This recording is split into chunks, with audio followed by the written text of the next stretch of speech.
Hi, I'm Chad, and today I've got a project that should be interesting. Got this piece of wood I've had sitting around for a while. Like, I think I say that about every piece of wood I turn. But I'll get to that in just a second. So I just had a few quick things I wanted to ask you all now that I have a handful of videos out and people are actually watching them, which is awesome. I wanted to ask about one, the voiceover. Do you like it? Do you not like it? You indifferent to it? Is it good but you could do with less of it? Or, do you want to hear every detail? Let me know what you think down in the comments. Also, I wanted to ask if you're interested in multi-part videos that may span 2 to 4 videos that may not necessarily be, may have other projects interspersed in between them, just because a lot of the work I do, if you're familiar with my body of work, is much more elaborate, a lot more carving, larger scale pieces. And so I haven't really gotten into much of that on my YouTube channel at this point. But I'd be happy to if that's what you all would like. And the other thing I wanted to ask about is the time lapse versus regular speed. I've been trying to say, how fast I'm speeding each portion up, and but still sometimes just having that regular speed and seeing those cuts and the pace that someone actually works at can be helpful. So do you have a preference, one or the other? Mix them up, but more of the regular speed. Just let me know down in the comments. Any other constructive criticism you have, please share. One of my woodworker buddies, Robert, gave me this piece of wood a couple of years ago and wasn't real sure what it was. I wasn't sure what it was. I'm still not sure what it is. But it looks like it should have something interesting in there. Maybe not burl per se, but something interesting. And it seems relatively fine-grained. I think it might take a die nicely, so maybe try something like that. But I'm going to make some sort of vessel. I'm not sure I have the patience today to do a full-blown, true hollow form vessel, so it might just be, have some curvature and a, medium-sized opening, something like that. As far as species goes, I had no idea. Just looking at it, it actually had a little piece sticking out on each end that I've already cut off. And I did notice that where I cut it off, there was just a little red streak in a couple places, which makes me wonder if this could be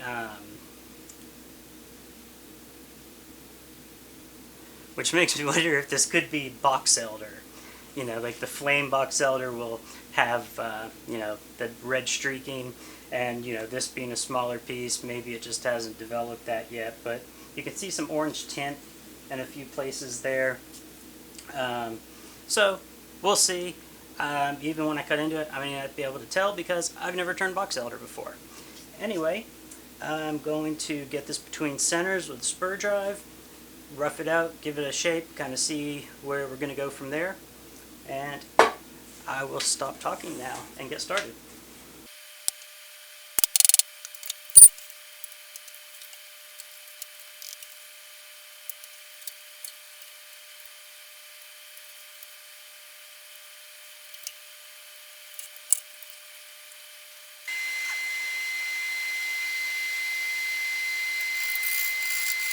I'm starting with my 5/8 inch bowl gouge, and I'm going to use this with whatever cut is most comfortable just to get the bark off and start to round out the piece.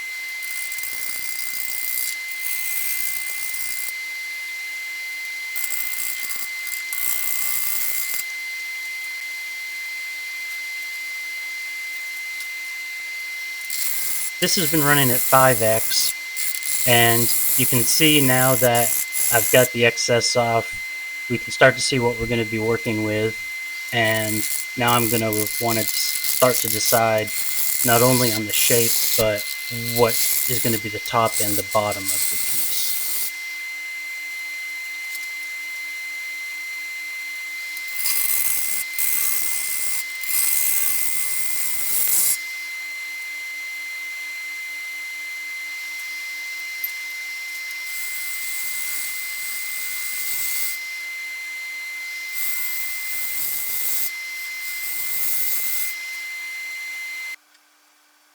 You can see that I nudged the piece just a little bit to reposition it because I wanted to remove a little more of the bark on that end. Now that I like the positioning of the piece better, I'll continue to shape the outside. And at this point, I'm going to kick it up to 10x because I spend an excessively long time pondering the top and bottom of this piece and the shape, mostly because I didn't want to remove the interesting red streaking that I was finding along the way, but also there could be more in there, so I wanted to, make sure I didn't take off too much, but, show the character as best I could. You can see that I'm playing with the idea of making the end nearest the camera the bottom right now. However, as I continue to look at it and reshape it, I end up using the other side as the bottom and put the tenon on that end.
Now that I've established the opening of the bowl, I'm going to make several light shearing cut passes in order to refine and smooth out the surface as much as possible. You can see that I have the tool handle dropped down low, and I'm not riding the bevel on this cut.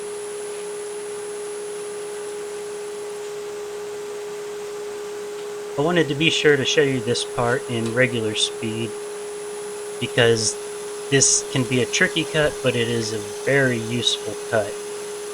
It will produce very little grain tear out and works on pretty much any wood. You just need a very sharp bowl gouge to do it.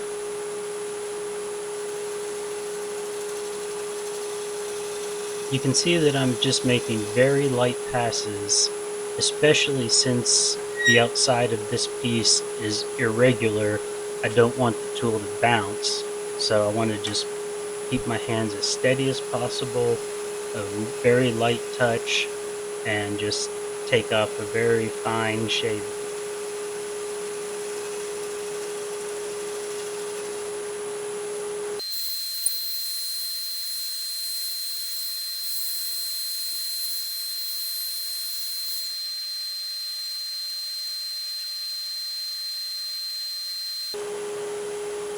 Here I'm using my 1/2 inch bowl gouge to start to clear out the inside and make some room so I can start working my way around the wall.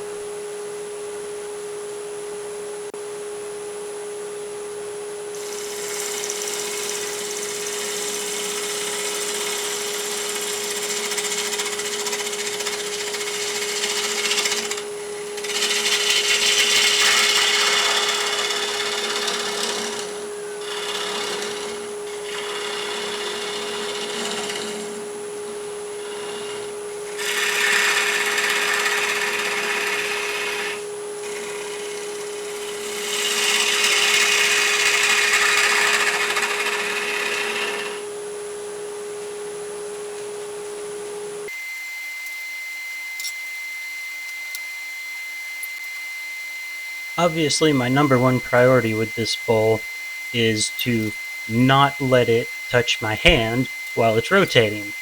So what I've got here is the Irons tool gate, and it has this perforated platform, and that U-shaped piece can go into any of those holes. The one tricky thing is there's a cotter pin underneath, so as you position everything, you have to make sure you have clearance not only for the top part, but also underneath of it. So you'll see me kind of work with it a little bit. I've had it a while, but I've only had to use it a handful of times, but this is one example of a great time where it is very effective, and I found it to just overall be a useful and effective tool for some hard to reach places.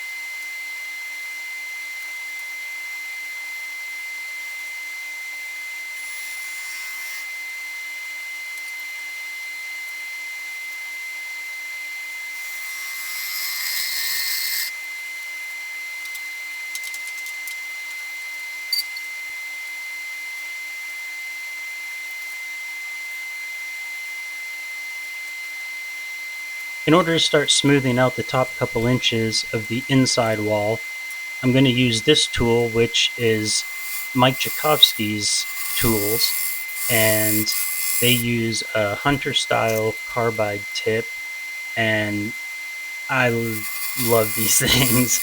They are super useful. They leave a very smooth cut. They're great for hollow forms.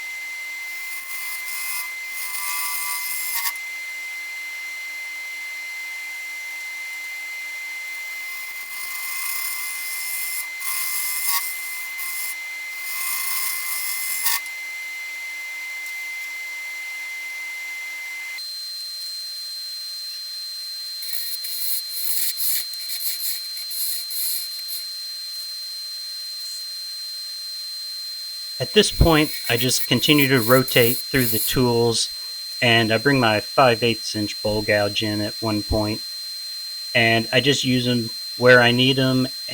And the Mike Jakovsky tool is great to kind of smooth everything over.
I'm not really trying to challenge myself or prove anything with this bowl, so I'm not going to be too concerned about the wall thickness. I usually get them down to about a 1/4 inch, tapering to maybe 3/8. I like a bowl that has a little bit of weight to it, and I find that, most people that I sell them to also like that.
This is just a honey locust spindle with a non-slip pad glued to the end, and I'm just going to use that in order to hold this between centers and get a secure hold on the bottom, and then that way I can shape the bottom portion and remove the tenon.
So I've sanded to 600 grit, and this thing is smooth.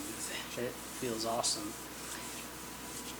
Looks pretty cool. It's got some of the orange coloration that we saw initially, and then these red streaks popped out in the turning process. So I'm pretty sure this probably is box elder. And unfortunately, the red doesn't stay red forever. As with most woods, everything trends toward brown. But that'll take a little time. I think I'm just going to oil this one and, keep all the natural character to it. The areas right in here, you've got a little bit of kind of figure, some crotch feathering sort of figure. Got some nice little voids. You've got this little piece that managed to hold on. So overall, pretty cool piece out of, just kind of a random gnarly chunk of wood. So real quick, I am going to do just a touch more sanding on the inside. There's a little bit of grain tear out and stuff, but it's really not a big deal. I was just going to see if I can smooth it out just a hair, and then also sand off the little pontil, or whatever you might want to call it, on the bottom here.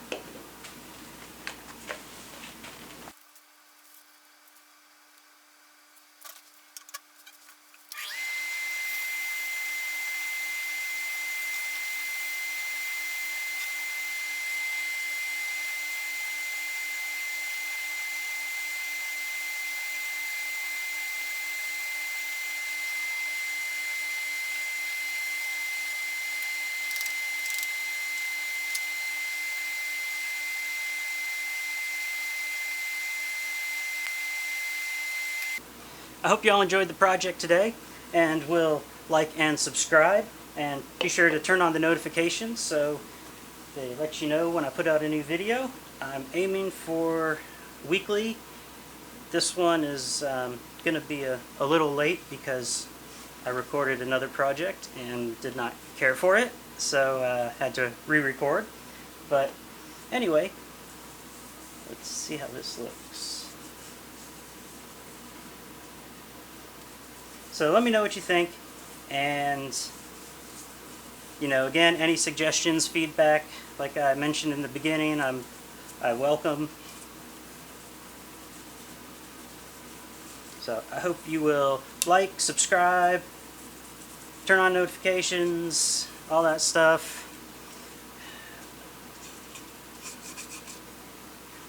So I'm not real good at all this YouTube, social media stuff, really.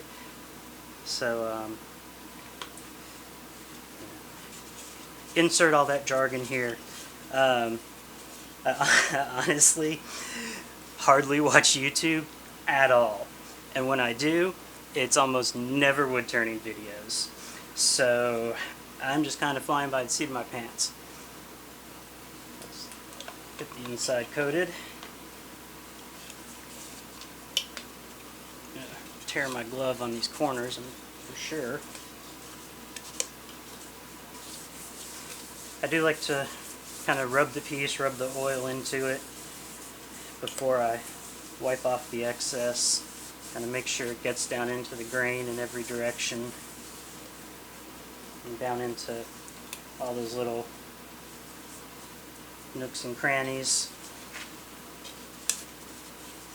Of course, the oil does start to either leak or seep out of these small voids and holes and whatnot.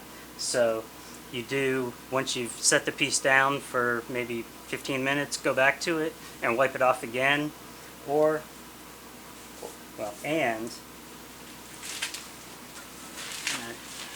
just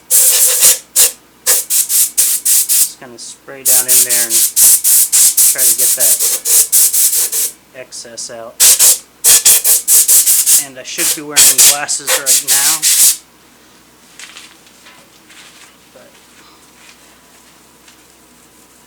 Alright.